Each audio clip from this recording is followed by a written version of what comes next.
All right, it's Weather for Weather Geeks time on this Tuesday evening, 29th day of December. Only a little more than 48 hours left in 2020, and we'll do more year in review segments in this evening's video, and again tomorrow evening on Weather for Weather Geeks. Wanted to start out this evening's video with a quick review of today, though, and boy, if you're a real early morning riser, you might have encountered a few slick spots this morning. As expected, we had a little coating of snow, a little candy coating, that did make things a little bit slick here and there, especially from about 2:24 on north. Our Niles time-lapse shows the locally slick conditions very early, but otherwise sunshine was the flavor of the day today, especially after lunchtime, and actually looked nice. Didn't help us much temperature-wise. You know, the sun is weak at this time of the year, and unless we have a strong warm front ushering in a new air mass on a, kind of a benign, neutral day like today in terms of the advection of air into the region. We didn't have a cold front coming through. We didn't have a warm front coming through. The air mass didn't really change, and despite the sun, you don't see much of a temperature rise here in midwinter, with the sun angle being as low as it is. So 32 is the best we could do today, pretty close to par for this time of the year.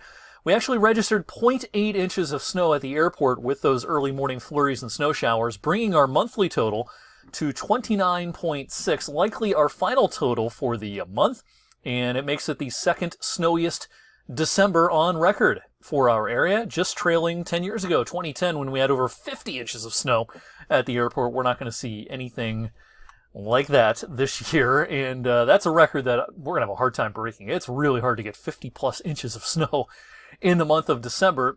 Case in point, this is now second place on the list of snowiest Decembers, and we are about 24 inches behind that record-breaking 2010 month of December.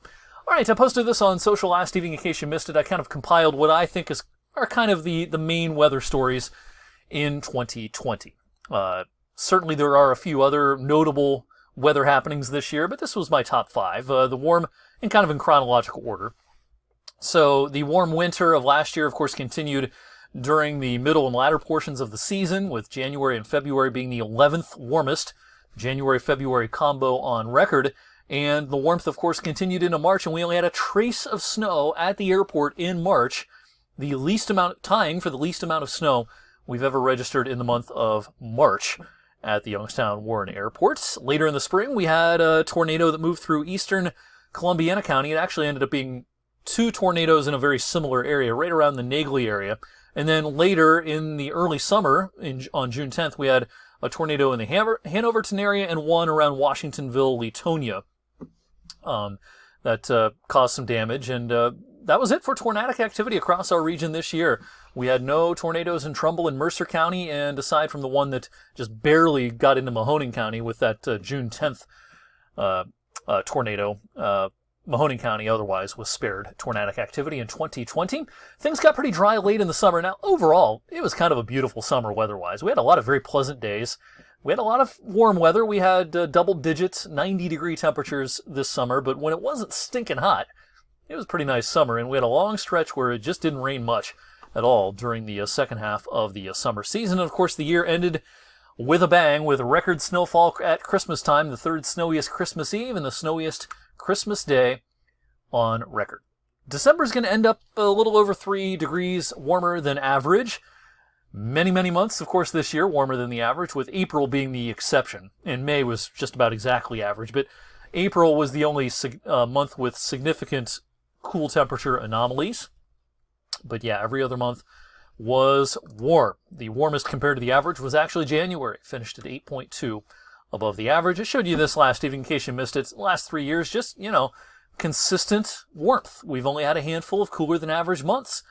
This year, it was just April. Last year, it was just March and November. We've only had 4 cooler than average months over the last 2 years.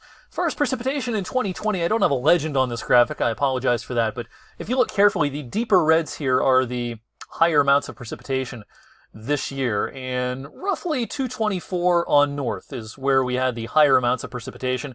Amounts were generally a little lower once you got down into Columbiana County. But from about 224 on north, especially during the late spring, early summer, we had plentiful precipitation. Speaking of precipitation, doozy of a snowstorm this evening out across the Midwest, including parts of eastern Iowa, northern Illinois, And along the leading edge of a warmer air mass, a milder air mass, there's a warm front. I drew it backwards. That's a cold front. But a warm front looks more like, let's try this. There it is. There's the warm front. It's pushing into western Ohio, trying to see a little bit of light snow or flurries breaking out towards Lima and Dayton. This is of little consequence for the Buckeye State, but out across the Midwest, winter storm warnings are out. Places such as Des Moines, winter weather advisories in the Twin Cities and Green Bay, and out towards Detroit and far northwestern Ohio included in a winter weather advisory. With that warm front pushing in, this looks a little overdone to me on the modeling tonight, but a little snow or a few flurries from about, midnight or so into the overnight. Much like last night, this won't amount to much, but a localized coating, it's something I can't rule out. Most of us will be sound asleep when this moves through, but if you happen to be out late tonight, you might encounter a couple of slick spots. The precipitation chances ramp up tomorrow, but it's liquid precipitation. This will be rain that pushes in during the second half of the afternoon. Temperatures will rebound nicely tomorrow into the mid-40s in the wake of this warm front. A little bit of filtered sunshine early, but clouds will thicken and lower in the afternoon, and I think it's going to start raining in most spots before the daylight hours are through, setting the stage for a soggy Wednesday evening. Now, as this shield of rain pushes away later on tomorrow night, it may end as a little mixed precipitation or a few wet snowflakes midnight 1-2 a.m. No big deal once again. Not expecting any impacts. And actually, a decent New Year's Eve day coming up on Thursday. As the precipitation briefly sags to our south and high pressure briefly pays us a visit, I think we'll be dry for New Year's Eve on Thursday, and that includes at midnight Thursday night. But as we talked about last evening, rain is going to push back in for New Year's Day on Friday, and this may come in as a brief period of freezing rain because temperatures will be right around 32-ish when this comes in Friday morning. I'm not expecting an ice storm or anything like that around here, but there could be a brief period where the rain tries to freeze on some surfaces. The ice accretion will be certainly more of a big deal. In some of the places they're getting snow this evening, they might be dealing with ice with this system. Northern Missouri, southeastern Iowa, maybe ice accretion of at least a half an inch out towards Chicago as well. And maybe to our east across central PA, Bellefonte State College, maybe Du Bois down towards Altoona, Johnstown. There may be more appreciable amounts of ice for New Year's Day over there. Around here, the rainfall totals, especially during the day Friday and early Friday night, likely averaging about half to 3/4 of an inch. This will likely not be the wettest New Year's Day on record, but we might make a run at the record. The record is 0.82 back in 1948. The snowiest New Year's Day was in 1964. We had 6.1.